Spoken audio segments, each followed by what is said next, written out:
A reading from the book of Revelation. After the vision of these things I looked, and there was a great number of people, so many people that no one could count them. They were from every nation, tribe, people, and language of the earth.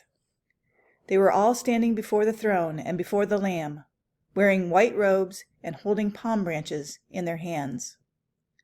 They were shouting in a loud voice, "Salvation belongs to our God, who sits on the throne, and to the Lamb." All the angels were standing around the throne, and the elders and the 4 living creatures. They all bowed down on their faces before the throne and worshipped God, saying, "Amen, praise, glory, wisdom, thanks, honor, power, and strength belong to our God forever and ever. Amen." Then one of the elders asked me, "Who are these people dressed in white robes? Where did they come from?" I answered, "You know, sir." And the elder said to me, "These are the people who have come out of the great distress. They have washed their robes and made them white in the blood of the Lamb. Because of this, they are before the throne of God. They worship him day and night in his temple, and the one who sits on the throne will be present with them. Those people will never be hungry again, and they will never be thirsty again. The sun will not hurt them, and no heat will burn them, because the Lamb at the center of the throne will be their shepherd. He will lead them to springs of water that give life, and God will wipe away every tear from their eyes." The word of the Lord. Thanks be to God.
This is from the Gospel of Matthew. When Jesus saw the crowds, he went up on a hill and he sat down. His followers came to him and he began to teach them, saying, "They are blessed who realize their spiritual poverty, for the kingdom of heaven belongs to them. They are blessed who grieve, for God will comfort them. They are blessed who are humble, for the whole earth will be theirs. They are blessed who hunger and thirst for justice, for they will be satisfied. They are blessed who show mercy to others, for God will show mercy to them. They are blessed whose thoughts are pure, for they will see God. They are blessed who work for peace, for they will be called God's children. They are blessed who are persecuted for doing good, for the kingdom of heaven belongs to them. People will insult you and hurt you. They will lie and say all kinds of evil things about you because you follow me. But when they do, you will be blessed. Rejoice and be glad because you have a great reward waiting for you in heaven. People did the same evil things to the prophets who lived before you. Welcome to Trinity Place in Geneva, New York, and happy All Saints Day whenever it is you actually encounter this video. My name is Cameron Miller, and it's wonderful happenstance or serendipity that brings us together like this on this day, so thanks for being part of this worshiping community just now. At the end of this sermon, I'm going to ask you to light a candle and to share in a communal moment of Thanksgiving, and even though we are separated, obviously, by time and space. So please stop the video and go get something, go get a candle and something to light them with. Really, I don't mind being turned off, so go ahead and come back and then we'll get started.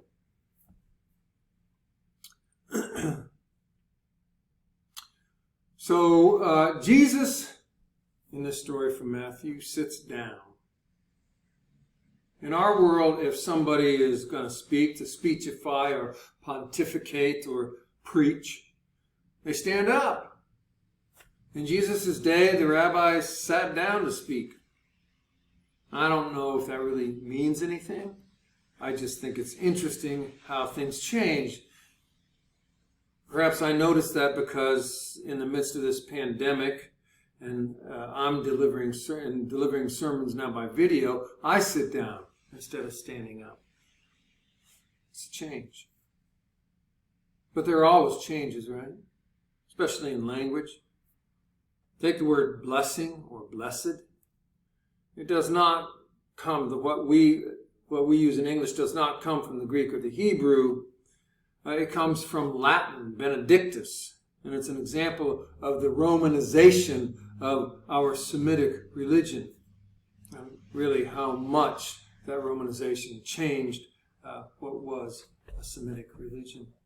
The Hebrew word translated in English as blessed meant, the Hebrew word, which we translate, into English as blessed, meant to bend the knee. To bend the knee, which is interesting if you think about it. In Greek, that same word meant to worship or adore. But in English, blessed or blessing has come to mean rewarded. When we hear someone say, I'm blessed, what we may be hearing is, I have something. And sometimes the way it's said also means, I have something you don't. When we hear somebody say they know somebody who's blessed, it often means they got something. Blessings have come to be commodities. Blessings have become godly commodities that God bestows invisibly on some, but not others. Even if they are material commodities, they are something God sprinkles somehow on those who have got them and not on others who don't. Now, we never say that somebody is unblessed, and that's because we don't have to.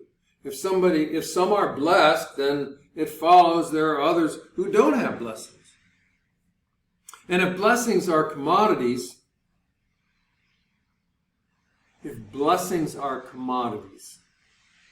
either material or spiritual commodities, then we are talking about a divine economy that operates on the principle of scarcity. And that is just plain wrong. Our human economies operate on the principle of scarcity. The economy of God operates on the principle of abundance.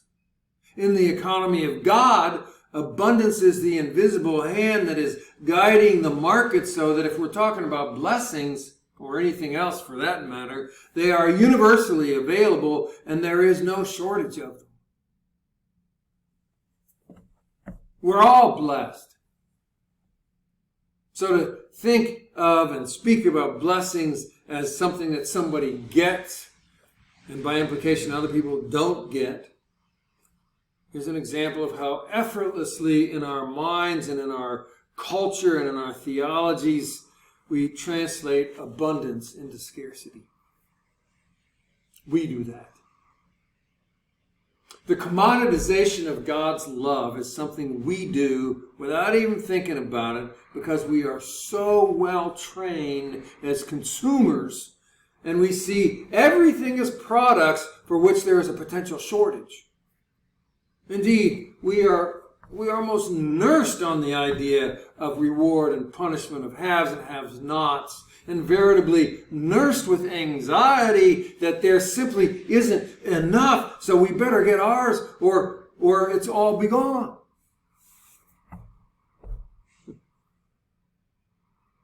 Well, now this gospel from Matthew probably won't change our thinking about that very much because we don't take Jesus very seriously anyway. But it is instructive to listen to this most famous sermon of his. I mean, if you know nothing else about Jesus or about the Bible, you probably have heard or read reference to Jesus' so-called Beatitudes. Even that word beatitude comes from Latin, not Aramaic or Hebrew. It means blessing. Jesus announced blessings, and that's one of the core pieces of his spiritual wisdom. Now, I prefer Luke's rendition of the Beatitudes because they're more direct. Whereas Matthew says, "Blessed are the poor," Luke says, "Blessed are you who are poor." Thomas, the Gospel of Thomas, doesn't have the whole list of blessings that Luke and Matthew do, but he has some scattered throughout his Gospel. But either way, the poor are blessed. The grief-stricken are blessed. The meek, who interestingly enough, Psalm 37 defines as those without land, are blessed. The violated or the wronged, who themselves practice mercy anyway, they are blessed. Those who are authentic and void of cynicism are blessed. Those who promote peace are blessed. Those who are persecuted are blessed. If we go back to the Hebrew, this can only mean one of two things. Either all these blessed people are to be worshipped, as intimated by a bended knee, or they are to be adored. Adored. A word we don't use much anymore. But since worship is only rendered to God in the Bible, it likely means that all the blessed people are adored. How is it, though, that the sorts of folks that Jesus names, who are generally citizens on the margin, are adored? Well, the first thing we have to do is get honest. There is a class warfare going on in the Bible. Yes, in the Bible, class warfare. Now, unlike American culture that likes to deny the existence of class struggle, the Bible is unself-conscious about class warfare. From Joseph sold into slavery to Moses leading a slave rebellion and the slaves out of Egypt to Isaiah calling the exiles home, the Bible is a book about God's special love for those who are on the margins. Now, Jesus, while he did have some pals and benefactors in the 1%, he was a peasant. And his audience were peasants. And those who followed him were peasants. His enemies were people who had power and privilege. Even so, I think we can make a pretty good case that even those of us who are highly privileged know grief and sorrow, have likely experienced some kind of disrespect or rejection, have lived within the radiance that we, in fact, live within the radiance of God's adoration, if for no other reason than God created us. And there is no normal mother or father seeing their newborn infant for the first time all slimy and red-faced and not beautiful in that moment, who absolutely adores their precious new life.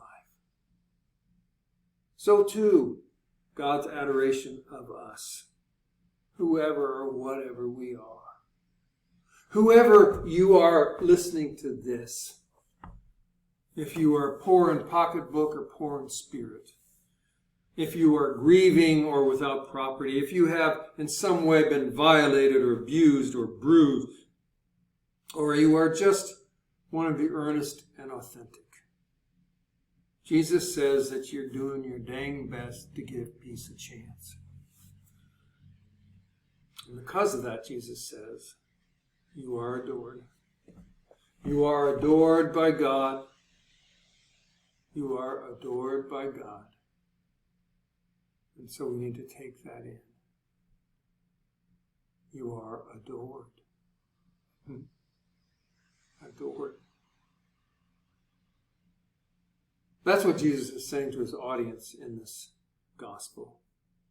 The most unadored people in the world, abused, violated, esteemed as worthless peasants, living under the jackboot of empire, all of them are nonetheless adored.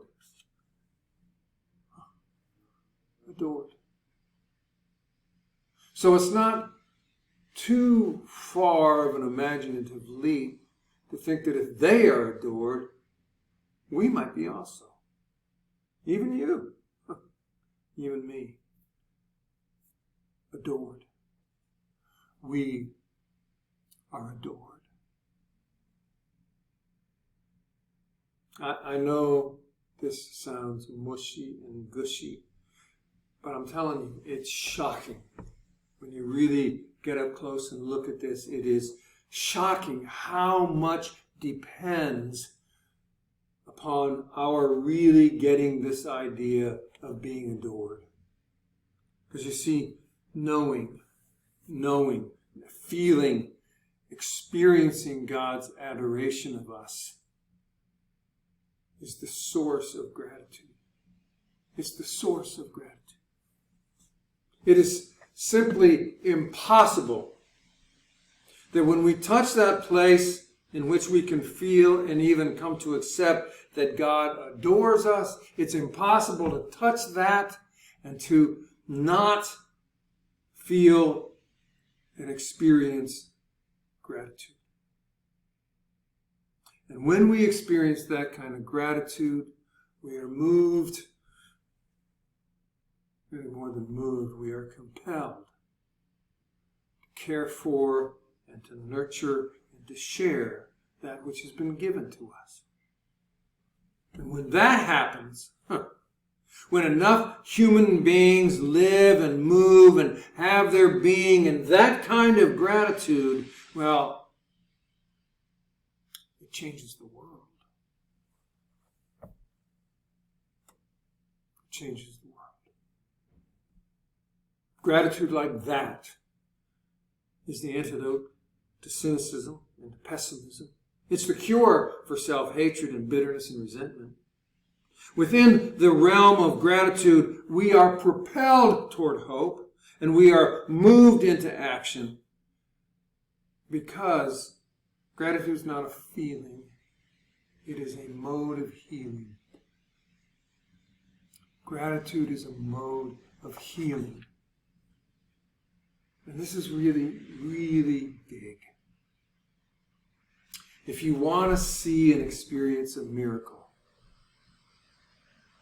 I know that's not the kind of thing I say, but if you want to see and experience a miracle, start digging for the source of gratitude that pulsates somewhere deep inside of you. And the closer that we are able to move and live in the presence of that gratitude, the more potent and the more powerful we will be as change agents of God's love. The passageway to that gratitude, by the way, is the experience and trust in God's adoration of us, of you. To be blessed is to understand and to hold. To understand and to hold that God adores us. It's not a commodity to be gotten or taken or found or purchased or achieved.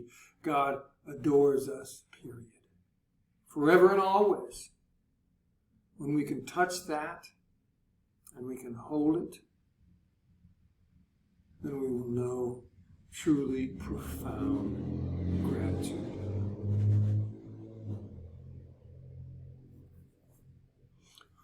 So, I want to ask you now to light a candle of gratitude.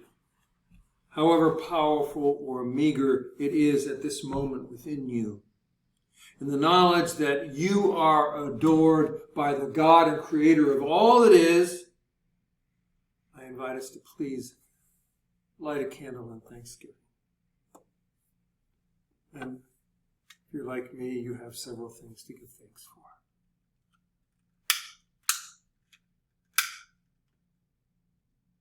Go ahead, I hope you have a candle there to light.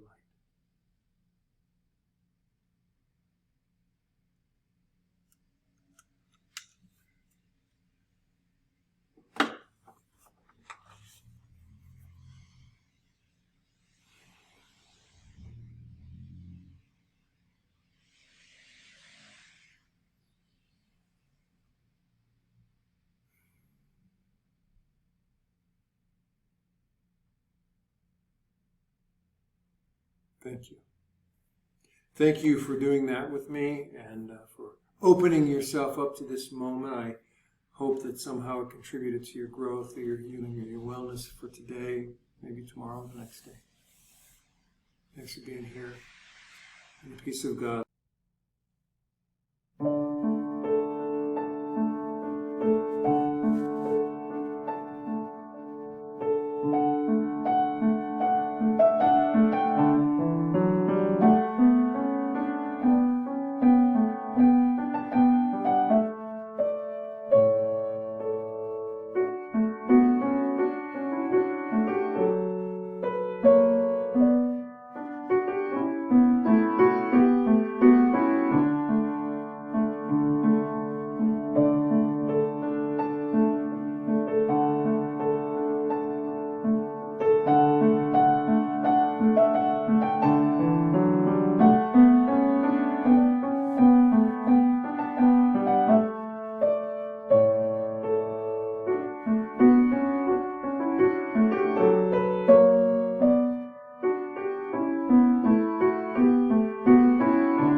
Happy all, saints.